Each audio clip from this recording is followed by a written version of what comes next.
May buntag mga ka-farmers, nata karon sa atong gamay nga farm sa Panagbuan.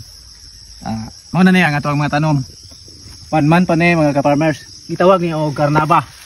O sa uban pa mga term guyabano.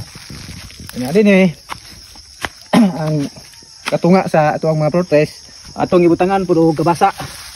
Mao ni siya. One week pa ni ikan pagtanom. Na gidugang na to ganiha.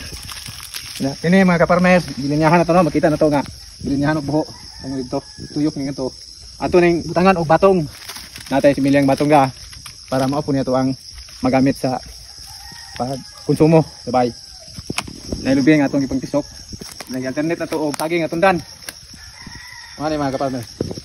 Sa matag buntag, tayo sa buntag na dinhi mag-atiman, tanawon og mga mananap, mga bubuan og kainit. So karon kay gawan man salamat mi nga nauban sa mga bata. Nagtanom mi kay way bubo kay sinuan man. Mana ni daplay ni mga farmers. Ato ning putukan karon pod tamnan og gabi. Kay daplay man sa sapa pag bubaha ang gabi mo happy raman. Pag guman sa baha, mabalik ra pag pindog. So mao ni mga farmers. Gamay ni ngayuta apan puno. Okay, salamat. May buntag og mamahaw na ta. Farmers kay ting pamahaw naman manghunaw ta sa daplay sa sapa. Pilid yun kayo sa kaningang sapa. Pilid yun kayo sa farm ni Bikman. Nalibot gining maong sapa, paingon sa ibabaw. Kanya pagabot ito sa ibabaw, naay dako nga linaw na pwede ta maligo sa sayo sa buntag. Sa ubos pod nga part na apoy pwede kaliguan. Kanini apoy pwede kaliguan mga bata labira o bagong uwan. Tinaw kayo ni, walay mga lumot. Pwede ta maligo din o gamoy mga bata. Pwede maligo. Okay, salamat. Okay mga ka-farmers, no na niya ito ang bawon nga gatod sa mga bata. O, daway baso, kutsara.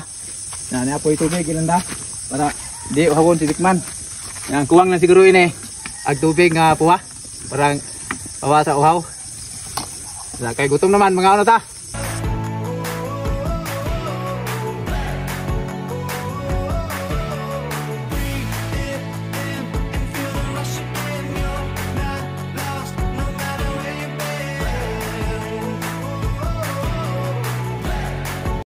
Okay, mga ka-farmers, uma naman tag butang og organic iti ni sa manok sa boiler mo na itong ipailawom sa buho sa tabunan juta gamay para hindi madirect ang punuan sa batong ni mga ka-farmers.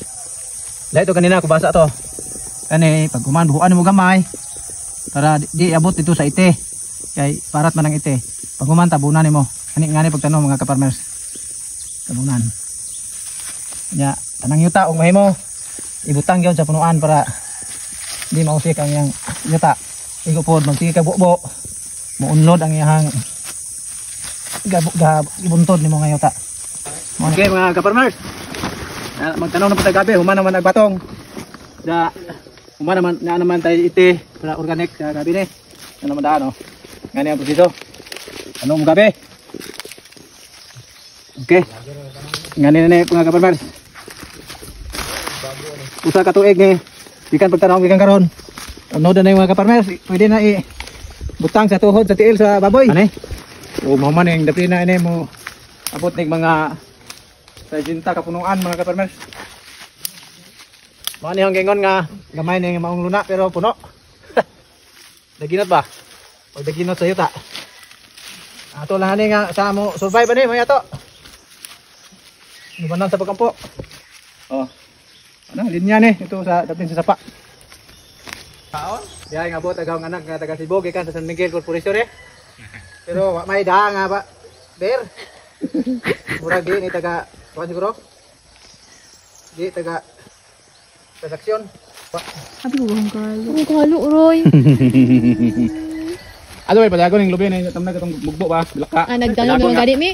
Mamunga na nagkinadaghanan kay kalingaw ni timan. Asa man ibaylo nimo mga bagong lubi. Oo. Dai bag-o na ba sa kutanan? Gikan na dito sa mansyon katong dawat ug sang galon. Dai mama to kay gapga poong sa. Ngano nagkaihim ka mga ka-farmer? Singot ni ka-farmers. Grabe tayo sa buntag. Welcome to my ambak sa salag-salag si Bikman. Nagkaihim si Bikman. Mga tanom. Singot to ni ka-farmers. Okay mga ka-farmers. Maura to. Akan salamat o inaot nga magsunod mo sa sunod na to nga videos.